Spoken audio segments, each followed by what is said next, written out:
The men's 100-meter dash. Why is Maurice Green sitting in the stands? There is controversy considering this race, the signature event to track and field. We're about to find out more about that from Larry Rawson. Defending world champions are automatically given a bye to the next Worlds. However, USATF says its athletes must compete in the national championships in order to advance to the Worlds. Maurice Green objected to that rule and has said he will only run the opening round of the 100. The tendonitis in his left knee was a problem during his warm-ups. Once loosened up, Green was brilliant. He fired out of the blocks and by 40 meters had control of the race and powered away from the rest of a quality field to run the fastest 100 meters in the world this year, 9.90 seconds. And while he acknowledged everything to the crowd, Maurice Green feels that he is just playing by the rules of the USATF. I really don't think about those things. I just have to abide by what my federation says. And that'll make it a lot easier on me. As long as I abide by the rules and go by that, I leave that up to them. I can't do anything by what they tell us we can and can't do. So I have to just do what they say. Green, who will sign autographs and give interviews to anyone, has certainly done a great deal for his sport. But one wonders on this issue if he has received the best advice. And there you see him right there, Adrian, and that is Maurice Green leaning over talking to his manager, Emmanuel Hudson. And I just think it's sad for the fans that they don't have him competing in the semifinal and the final. He was brilliant in the opening round. It's too bad. It's the national championships. So now on the track, the 100-meter dash. Is it an advantage to the other runners in this race presented by Pontiac Grand Prix that he's not racing or not? Well, I think it is an advantage for them in a sense. Someone will make that team potentially, although he has qualified to advance. So there will be potentially 4 athletes, not 3, which are allowed for a maximum at the World Championships in the 100 for the men if they make it to the final. And there's a man who I think is running very, very well this year. Tim Montgomery, I think, is the favorite going into this final. Has to be, because he does not have to run against the fastest man in the world ever. Look at the look on that face. Dennis Mitchell. No change there. His dad was a Marine Corps drill instructor. He inherited that scowl and at the starting line of every race he's ever been in. Mitchell now 35 years of age and again makes it to the final. Bernard Williams, his personal best. There you see it, 9.96 in the first round. He is the bookend to Mitchell age-wise, an up-and-comer, just 21 years of age, and made the U.S. Olympic team in a gold medal at 4x100 meters. We're Maurice Green on the track today. You think he'd be intimidated by some of that look? No, not at all. He is the fastest man in the world ever. However, he is not on the track. These men are. And there are the lane assignments.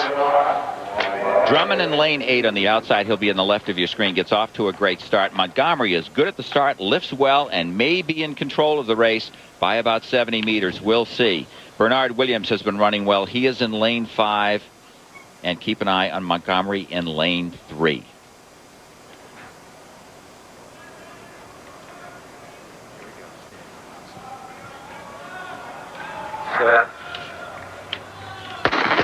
False start. False start. Looked like Drummond in lane 7 came out fast.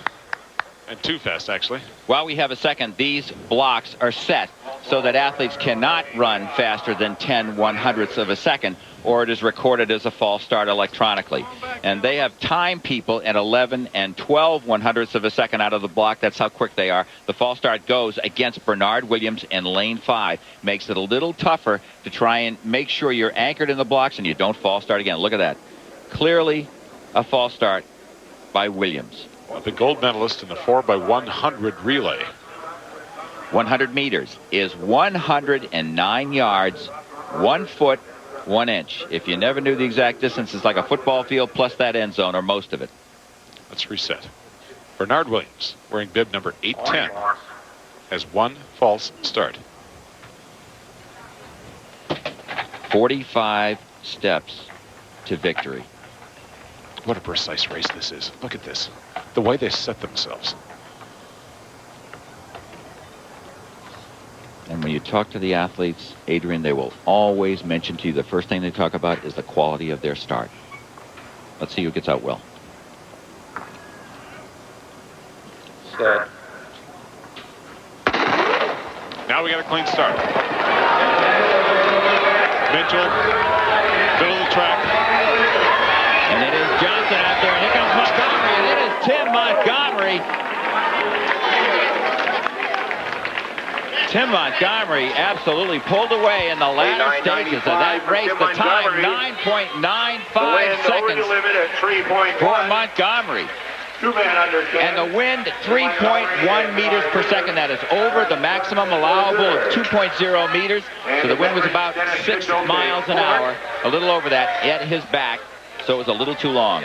One of the greatest races in 10 seconds. Watch from the start. Mitchell did not get out to a terrific start.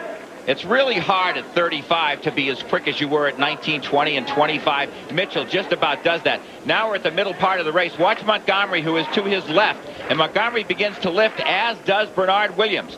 And their taller countenances pull away nicely. And it is Montgomery holding on for the victory. It looks like Williams winds up second. And Curtis Johnson from lane 2 will wind up getting the bronze here at the National Championship. It's fun to watch those 45 steps you talked about, Larry. What a great job by Montgomery. 9.95 seconds. Then Williams, then Johnson. And remember, the wind aided because it's more than 2 meters per hour. But a great job by Tim Montgomery, who wins the men's 100 meters. Dwight Stones is standing by. All right, guys. Tim, we knew it was going to be a competitive race. You fell behind a little bit in the middle of the race, and then you put on a great burst. Tell us about the race. I thought Curtis Johnson had false started in lane 2. Had a great start, and I got caught sitting. So I had to run for Texas race. It was very, very hard. What's this been like, all the controversy swirling around with Maurice not being in the race? I think he made a wise decision. You know, a lot of people don't think it's as stressful as it is to run 100 meters, but it's very stressful. And if you have a bye, that would work hard for to win World Championships, to get the bye. Yeah, you've gotten a lot of experience at this level. Congratulations. We'll see you in Edmonton. Thank you. Dwight, thank you. 2 meters per second, not per hour, but he did a beautiful job. 9.95 seconds. What a great moment that is. We'll be back in a moment.